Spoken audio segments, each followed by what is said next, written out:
his Wonder Woman run that basically ignores any previous Wonder Woman run. So here's the thing, it's so much worse than that. Hello, so those of you who don't know me from Adam, my name is Gwyn, and I have actually read every single Wonder Woman issue.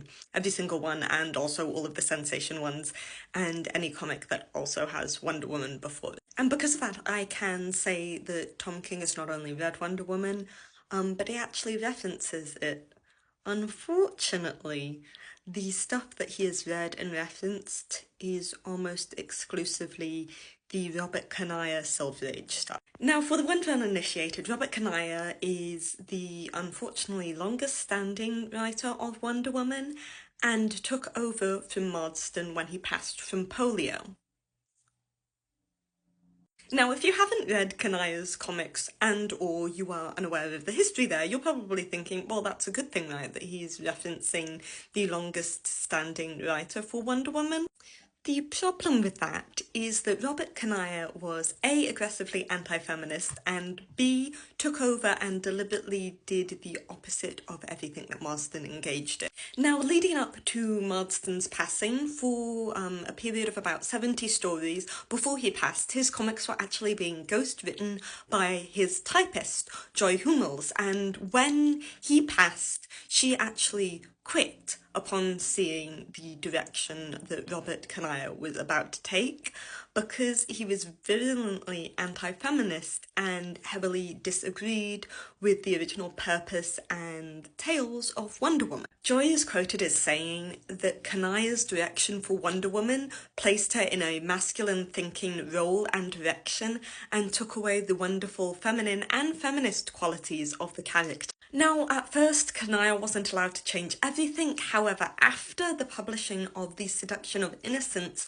which implied that Wonder Woman was turning people into lesbians, I mean, like, hey, yeah, okay, might have had a little point with that. We get the Comics Code Authority, and Kanigher is able to fully change Wonder Woman into his vision of what he thinks the perfect woman is, and a character which appeals much more to the masculine. The other run I see reference to in Tom King's Wonder Woman is Denny O'Neil's, which I have a lot of respect and a lot of love for Denny O'Neil's Bat Family stuff. His Wonder Woman was pretty atrocious. He deliberately pulled away all of her powers. He deliberately wholly disconnected her from Themyscira. He killed off Steve Trevor, and then he basically made her a super spy and had her have to relearn from a man which had a whole bunch of horrific Orientalist tropes engaged with him. The guy's name was literally I Ching. His Black and Gold story referenced heavily the ModCloth shop from the Denny O'Neil. Now, if you're thinking that the name Robert Kanigher sounds kind of similar, that would be because he also created Sergeant Rock and actually Poison Ivy. Him and I have a very complex history. So under Robert Kanigher, we go from this powerful, engaging woman who is showing the strength and wonder of women to a girl whose stories are largely centred still around what she can do, but it's very much implied that she is just biding her time and cannot wait to marry Steve. And there's also a lot of weirdness.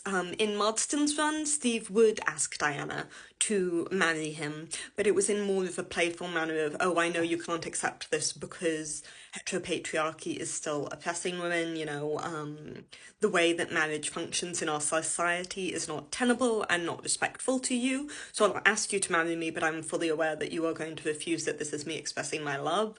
In Kanigher's run, Steve full-on gets conniving, he gets nasty, and he basically tries to several times force Diana to marry him and even succeeds, and then that entire comic is just insulting Diana because she doesn't know how to be a wife. She's a bad cook. There's also the fact that the Trinity story we're about to get shows Trinity from 3 different ages, engaging in a search for her father, which is sort of a play on a Silver Age Kanaya story where the 3 ages of Diana worked together, sometimes to save Hippolyta, sometimes to connect to her. He also entirely changed Themyscira and entirely changed Hippolyta. He's actually where we get the blonde Hippolyta from, which is vastly different to the black-haired Hippolyta that we then see return and is who we currently know to be the goddess because she is ascended. Now, there is a very, very small chance that this is deliberate on King's part. I think if you wanted to, you could write an incredibly clever story talking about the expectations, referencing the Kanaya run only to then deconstruct and destroy that.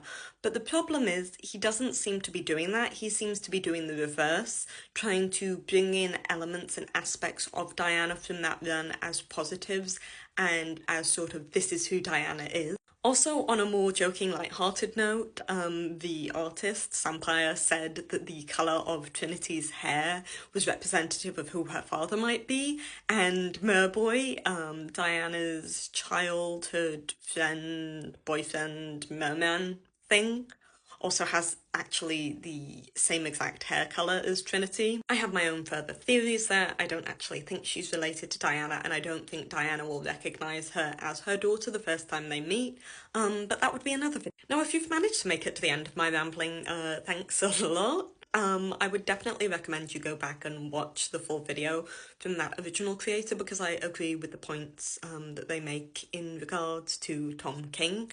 I'm personally not a fan. I think he has a lot of misses. The only thing I've read of his, which actually really hit, was Supergirl. I actually don't hate his Batman run.